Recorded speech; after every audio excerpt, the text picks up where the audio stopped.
Hujui ni vitu vingapi umeviondoa katika maisha yangu mimi. Umeuvunja moyo wangu. Kwa nini?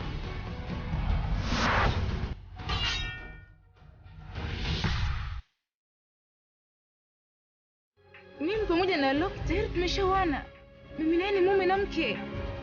Ile kuigiza kujiwebisha mbele yangu hata kabisa wewe. Na uelewa kabisa uhalisi wako ukoje. Umeelewa? Inakuwaje mwanamke aliyeolewa anaendelea kuongea na mwanaume aliyepompenda? Na unamwambia twenda kuonana naye usiku wa manane. Na unamwambia kwamba utazungumza naye baada ya mume wako kwenda kazini. Inakuwaje Esma? Ukiongea hivyo, unataka nifikirie nini? Twende. Twende huko. Twende ndani, utanieleza. Twende.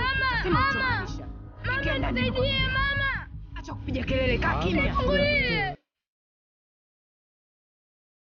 Huyu ni wewe na huo ndio ukweli wako. Kazi yako ni kucheza na akili za watu na kuhisi kwamba wao ni wanyonge. Ndivyo ulivyo. Keleza nini? Yaani kusikia hilo jina tu la Miki ushaanza kuotisha wewe. Wewe mpuuzi, hebu acha bwana, leta sizungumzie hilo jambo kwa sasa hivi. Nilikuwa nazungumzia kwenye peke yangu. Jamani, Mungu akakumbuka. Kumbe yote ni ya kweli. Mali zote za Cruz Medinas zimekamatwa. Sitoenda kokote kule. Mungu wangu, naomba nifariji, nipate uvumilivu katika Sijali hili. kama Mwenyezi Mungu atakupatia uvumilivu ama hatakupatia. Mimi nabaki. Wewe.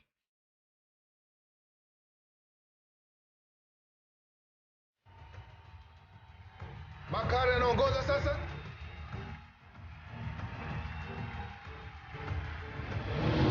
Makari yupo chini.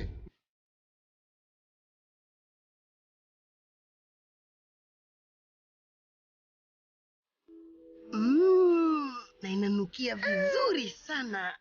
Kwa kweli nyote mmefanya kazi nzuri. Hongereni sana. Basi tupeleke mlichokipika kule dukani. Kila mtu hapa mjini aweze kuona kazi nzuri mliofanya. Watafurahi.